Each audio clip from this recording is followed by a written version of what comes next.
How's it going, everyone? This is Fine Gaming Connoisseur, and welcome back to another video of Let's Play Mortal Online 2 Beta. Okay, and so today we're running on version 0.1.0.78. So this is another massive patch, and I think it's more to do with adding more creatures and fixing up the AI and a few other things. So I will put up the patch notes for you on the screen, and so I'm going to try and do several things today. So one thing I'm going to do is show you Tindrem, and so as you may or may not know from my last video of the game guide for Mortal Online 2, I was travelling from Faberham to Tindrem, and so we did manage to get to the outskirts of Tindrem before the server booted me out. But one thing I will say, one thing I will add is that the server seems to be more robust and more, the performance has been improved.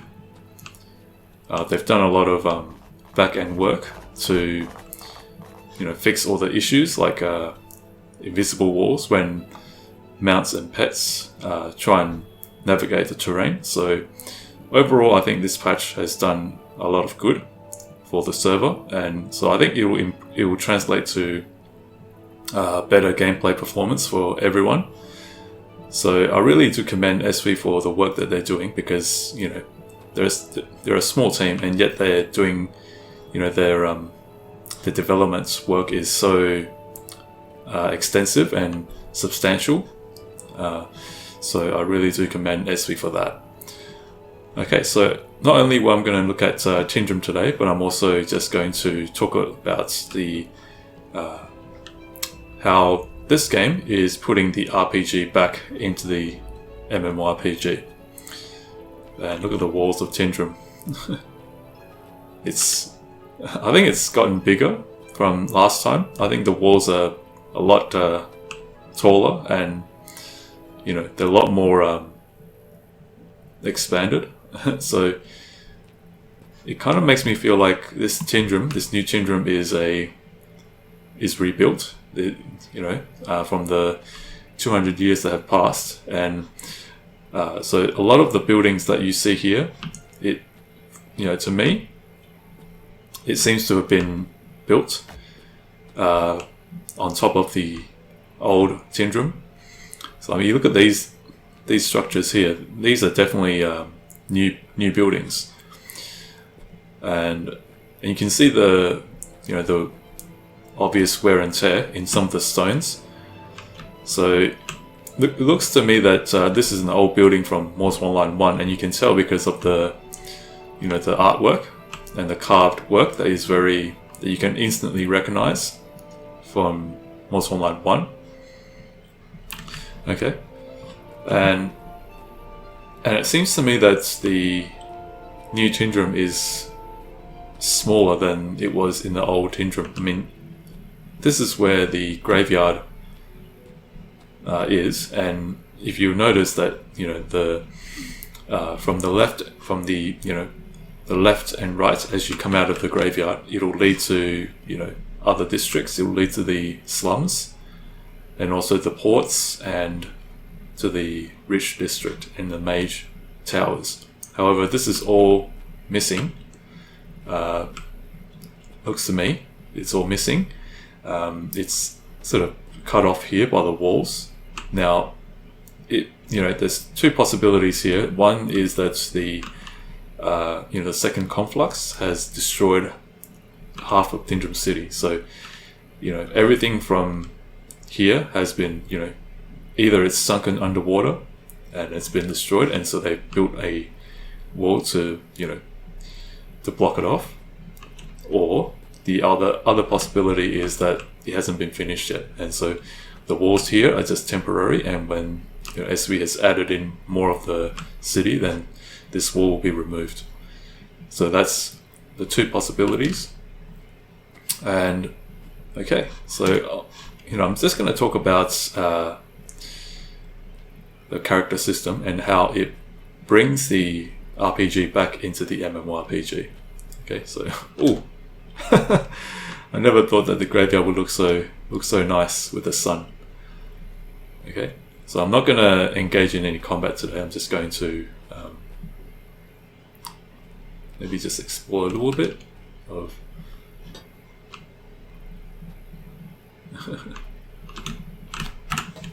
okay, I'm not carrying anything important. I hope he's not gonna... Oh, he looks a little bit dangerous. He looks like he might try and... Alright. Just in case he shoots me in the back.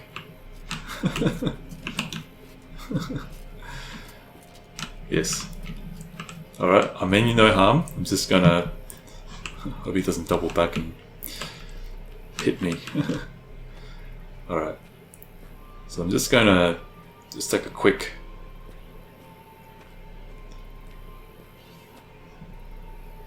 tour. And so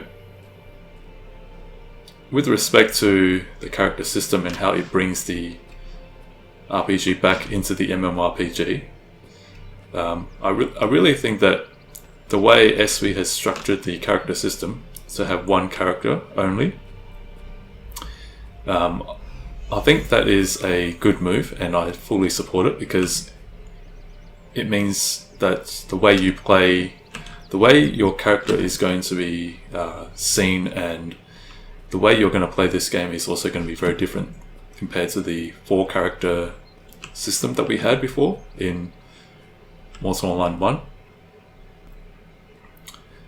So with the 1-character system, I think you're going to have to spend a lot more time from the very outset. You're going to have to decide who your character is going to be, because you only have one character. You don't have, multiple characters. Alright, I'm just going to try and run out of here because I'm not planning to engage in combat with these guys. And so, as a new player, I think you do need to think carefully. So before you even create your character, I think you should spend at least a few minutes just thinking about who your character is going to be. Like what is he going to do in the game? Is he going to be a hunter, a warrior, a mage? You got to think. And so is he going to be a thief? Is he going to be a tamer?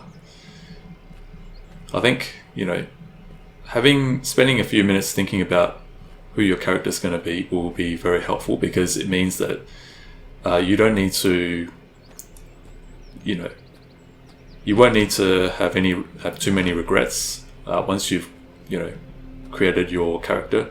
Now, I do know that there is some aspects of the character creation system that you may find that you may want to go back and recreate your character after you've created your character in the first place, because your character does have character caps, the attribute caps here.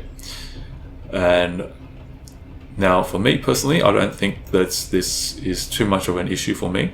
As long as I'm happy with my character's general attributes and whatnot, with the stats and everything, as long as I'm happy generally, then I'm not too fussed. But I know that there are some players who are going to want to have it exactly the way they want it, and that's fine as well.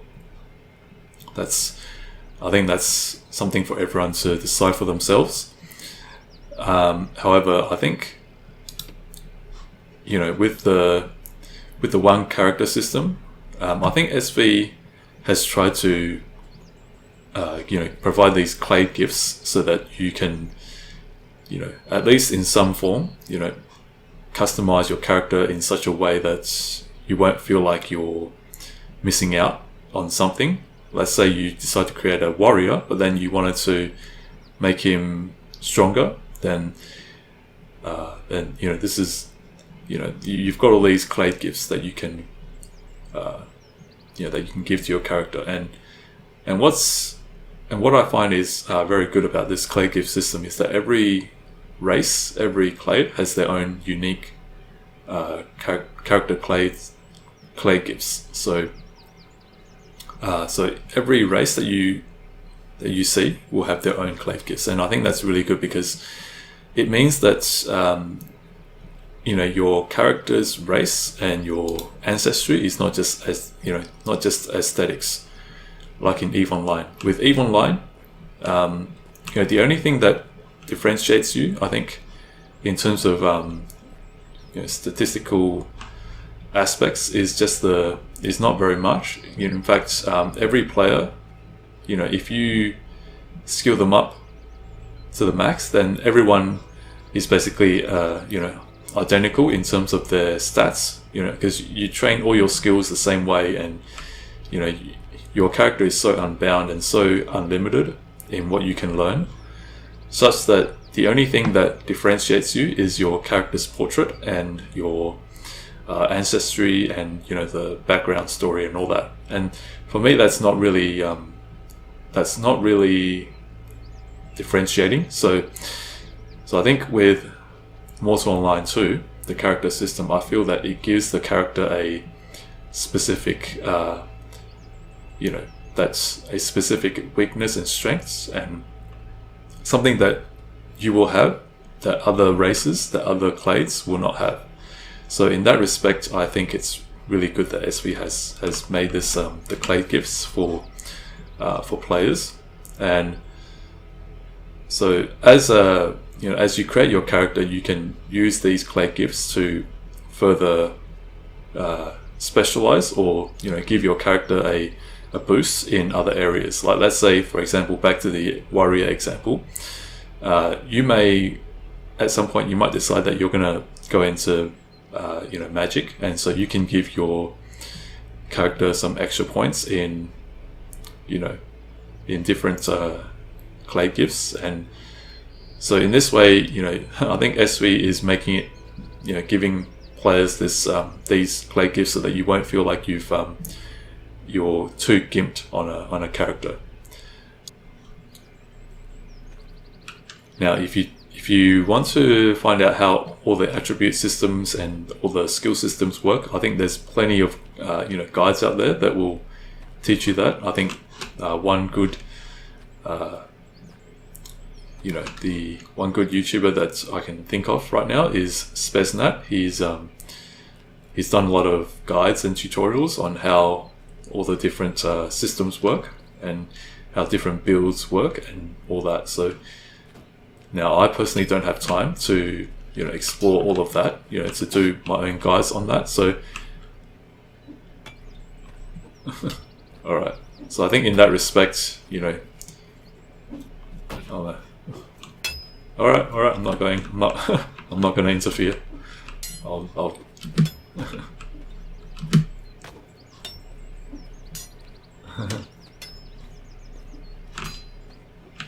yeah, I think he's trying to I think he's trying to tell me don't enter that area. Yeah, that's one thing. That's one thing I think every player needs to know, is that when people are dueling, just leave the area. Don't go near them. Okay, so now we have the Imperial Palace, and I really think that's the more I look at this city, the more I think that's with the 200 years that have passed, I think Tindrem has gone into a further decline, and because of the stones that have become worn and decayed, and they haven't been maintained, and there's like all these creeping vines that are just taking over. If you can see, you can see this is becoming a very ancient looking monument, and you can see all these creeping vines that are just taking over and at different places. And so it seems to me that with the second conflux, the Tindrem, the Imperial Palace, is one of the things that has been left relatively untouched by the cataclysm. So it does appear that if you look at from here, it does appear that the slums and the ports and the majors district, the rich district, have all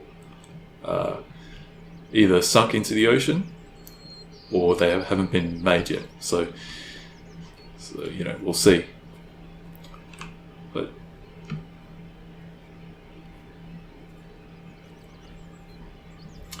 and so as we look at this structure, I think I will talk about the next thing that I want to talk about in respect to the character system. Okay, so as I mentioned, this is a one character system, one character per account. Now, of course, there will be those people who have multiple PCs or are planning to have multiple accounts to play more than one character, and that's perfectly viable, I think, unless, of course, SV restricts them to one character per account based on the IP address when you sign up. So that may or may not happen. However, with the one character system, I think it will also fundamentally change the way you play this game, just like the huge massive world will fundamentally change the way we play this game, like I've mentioned in the first episode of this game guide. And so the reason why I say that it will change the way you play this game as a character is because when you have just one character, it's very hard for you to just keep making random alts and characters that you create and then just delete when you're done with it. I remember back in MMO1, I think. Oh, they're still going. Okay, I'm gonna have to find another way to leave. So like I mentioned, it's going to be much harder for you to just create a throwaway character.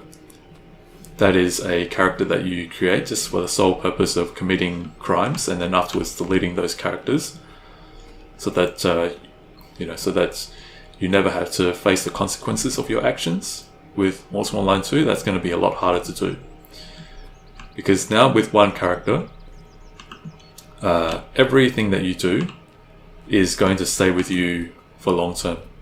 And I'm not talking about murder counts. I'm not talking about crimes that you commit in the game that are recorded in the game, like with murder counts and with your reputations with other with factions in this game. What I'm talking about when it comes to consequences of your actions is your reputation. Your reputation in this game will be much more permanent when you do everything that you do, whether that be good or bad.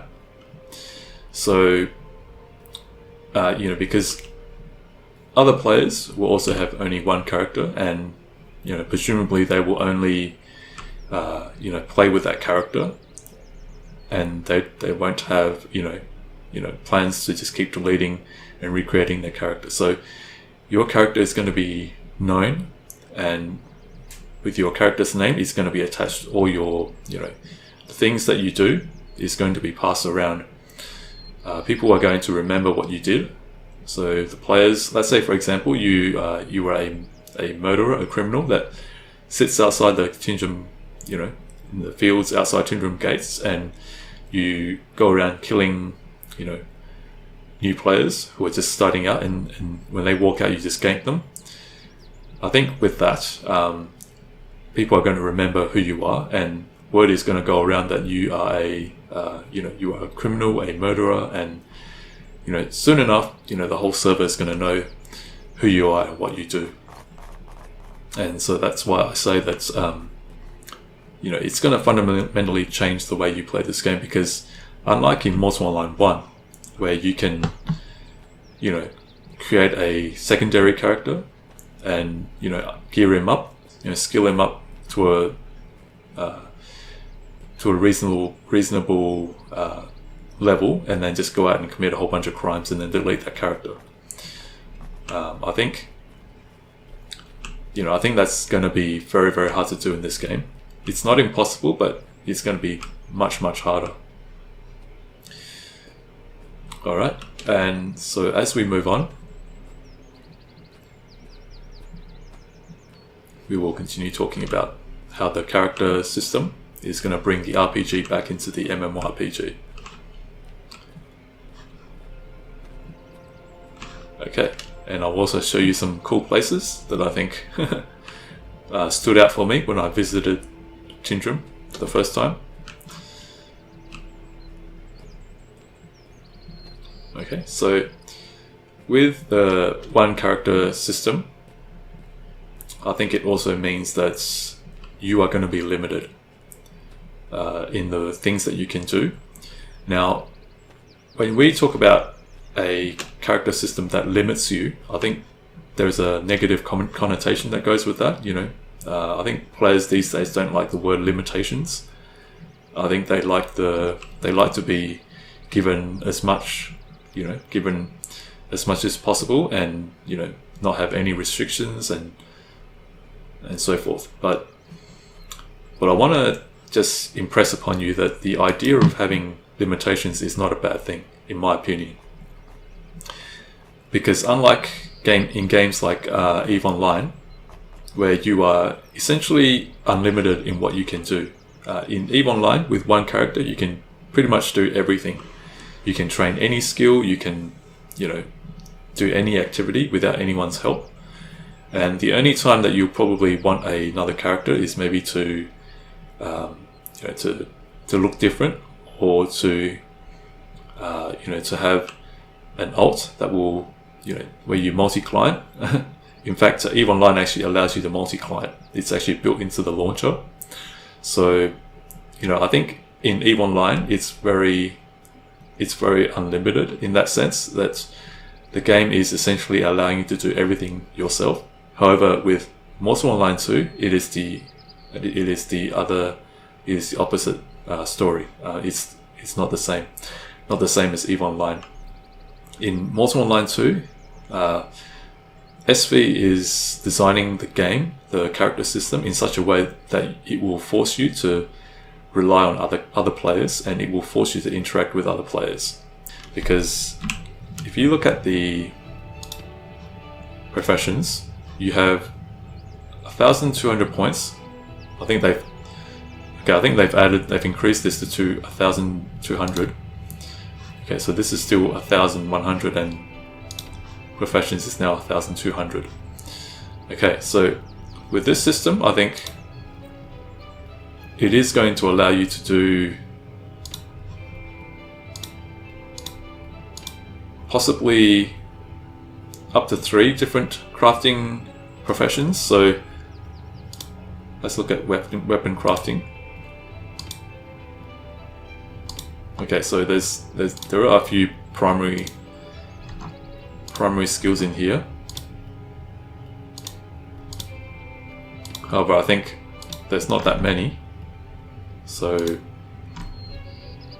I think just having a brief look at the primary skills and the secondary skills, I think it will allow you to take up to 3 different crafting disciplines. And now, of course, you will also need all the material laws. Now, where are the different? So butchery is so butchery is secondary. Okay, so all right, so this is good. Butchery no longer takes up any primary skill points. Now, I'm sure you all know by now that primary skill points take up primary skill points from here. Primary skills take up primary skill points, and secondary skills do not. Okay. Now I'm just trying to find. Okay, material law is here, so you've got all the. Okay, these are primary. So let me just have a look at some of these ones, just to get an idea of how much you can actually. Okay, so I'm just looking at the skill points. I think I can estimate that you can take up maybe 2 or 3 different crafting disciplines, along with 1 or 2 different material laws. That's my guess. Now, what this means is that you are going to have to think about how you want to, how you're going to take up, your crafting in such a way as to optimize or maximize the potential. Oh, here we go. This is how you get to the top.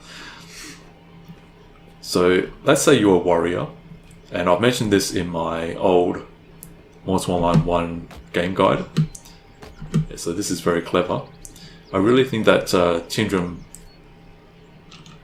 Hello. Alright, so peace. Not here to harm anyone. So where was I? So with my game guide for Mortal Online 1, I did mention that that you need to think about what crafting professions you want to take up in order to maximize their potential. So what I mean by that is, this is very very narrow. So what that means is that you are going to, okay, this is a good place for me to do my video.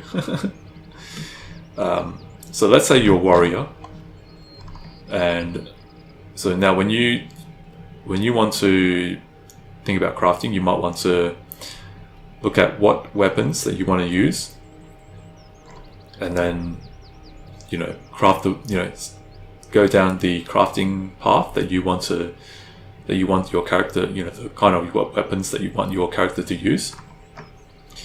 And so let's say you're into daggers, so you might want to go into basic daggers, and with armor as well. You will want to, let's say you're into Tindremic guard armor, then you will want to go into soft armor crafting. Is that the correct one? Let me just see. Okay, so it is under, well, that's rather strange. I thought Tindremic guard armor was a plate armor. Maybe they changed it. Okay, so same thing with laminated armor crafting. So let's say you're into Curite splintered armor, then you will want to, go into crafting in that, so that you don't have to, as much as possible, you don't have to rely on other players for the most important things. So my advice would be to specialize into the things that you want for your character, and then for the things that are not so important, you can rely on other players. So let's say you also want to have potions, but you don't have enough, crafting skill points, then you can, rely on other players for that. Let's say potions are not critical to you, but they are nice to have, then you can, look to other players. And maybe shields as well. Let's say you're into two-handed weapons, but you would like to have a shield as a backup. When you want to have one-handed weapons as a alternative setup, then you might look to other players for your shields and things like that. And another thing that I mentioned as well is that you will want to craft items that use materials that you are so let's say you hunt pigs and other creatures that drop full grain leather and emerge and bone tissue, then you will want to hunt creatures that have materials that you want for your armor. If that makes sense. So let's say you're into padded armor, and so if you're into that, then you will want to hunt animals that drop the appropriate materials for you to craft. That way you don't have to rely on other players to get your materials. So as to not to make it so hard for you to obtain the materials that you need. so that at least on some level you are able to be somewhat semi-self-sufficient. Not fully self-sufficient like you could be in Mortal Online 1. I mean, with Mortal Online 1, I was essentially self-sufficient. I had like an ecosystem, a closed ecosystem where all my characters support each other. So my hunter, my main character, Tybers, would, hunt creatures and then pass it to my butcher, who would then craft shields and bows and then hand the rest to my armor crafter, who would then craft my weapons and armor. And then, the rest would be given to, would be given to my other character who does cooking and I think a few other things. So that's an example of, being self-sufficient. But I think in MO2, I think SV wants to do away with that. So what you're going to have to do is you're going to want to design your character build, your crafting side of things in such a way as to, oh, that's painful, that you want to design it in such a way so that you will, at least be on some level, semi-self-sufficient, and still at the same time having to rely on other players. So I think that's what SV is going for, and I think that's important. So my final topic for this video, for this discussion, is choosing who your friends and enemies are going to be. Now you might say, well, what do you mean by that? Well, like I mentioned with the one character system, I think SV is going to bring the RPG back into the MMORPG. And the reason why I say that is because, like I mentioned earlier, with like I talked about earlier, with the limitations to your character, with your character being one character and having limited, skill points, you are going to have to decide very early on who your friends are going to be. So let's say, going back to our example, you are a warrior and you're going to craft armor and weapons for yourself. However, with your weapons, you realize that you don't have enough skill points to do, to have, to make your own steel bars, for example.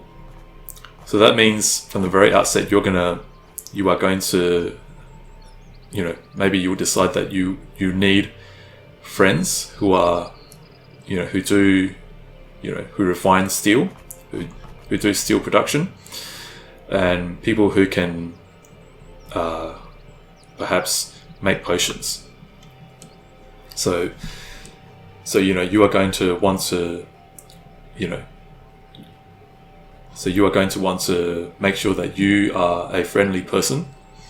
You are not someone who's just going to go around trash talking other people, talking down on other people. You are going to be very careful with what you say and what you do.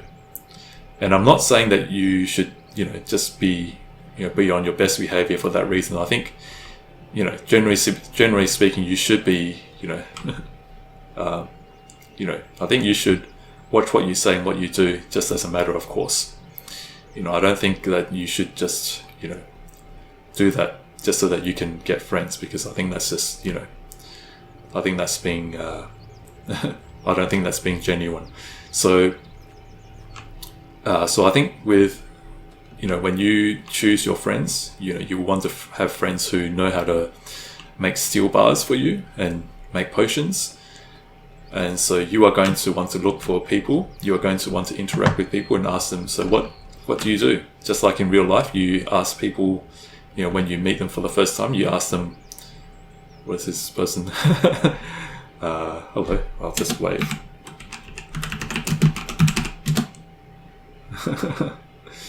Just as a friendly gesture. Okay, alright. Yeah, so you're going to want to ask people what they do, just like in real life. And so I think in this way, SV is bringing the RPG back into the MMORPG, because you are going to roleplay this character that is essentially your alter ego, an alternate persona of who you are, and who may or may not be, who may or may not express the same kind of personal character that you are in real life, you may or may not want to do that. However, it is going to, I guess, force you into situations where you are going to interact with a lot more players. It is going to essentially force you to,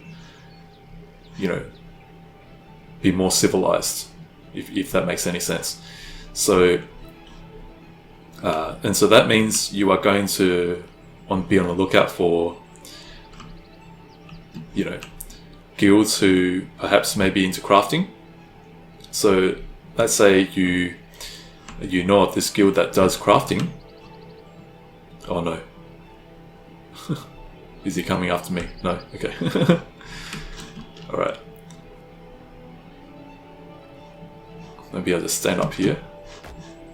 I've always wanted to see what's actually on that side, so maybe I will go for a walk there. Wow, the Tindrem's walls look very, very magnificent.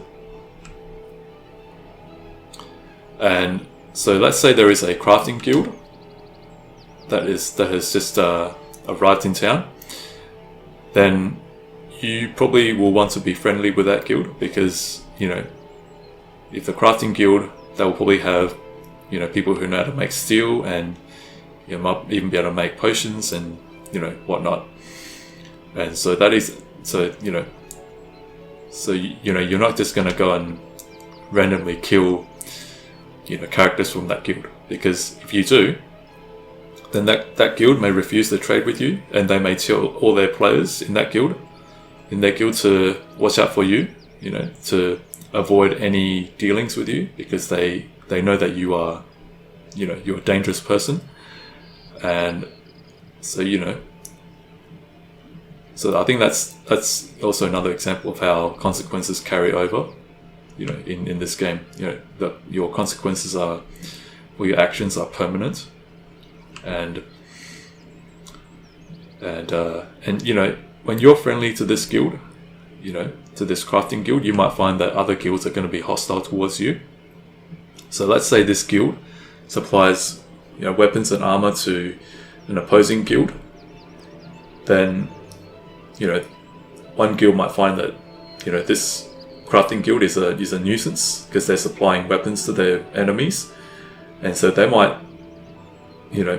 flag this guild as a kill on sight. And now if they find out that you're friendly towards them, then they might start going after you as well. And okay, I think that's unfinished as well.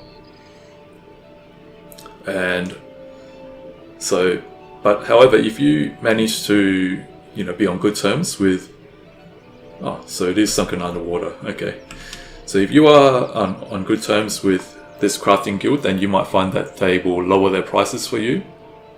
It's not an automatic thing. I think it's as you raise your reputation. Oh, okay. So as you raise your reputations with that guild, then you might find that the leadership will say, okay, so this person is a friend of ours. He's protected our guildmates before, and we like him. So he might say, okay, in future, give this guy a 10% discount on everything that he buys from us, for example. So so things like that. And conversely, let's say you're a random player killer. You go around killing random players, and you eventually this guild gets wind of that, and they might say never sell anything to this player, or if he does buy anything, then charge him maybe a 50% markup or something like that. And so that so you might find that you are gonna have lots of enemies, and your friends are all gonna be red players and things like that. And now, as a criminal, you do have ways around that. You might say, well, let's say you decide to employ thieves to go and steal things from that crafting guild, and then they can just pass those materials to you, or they can you can maybe secretly hire a random player to go and purchase things from the crafting guild.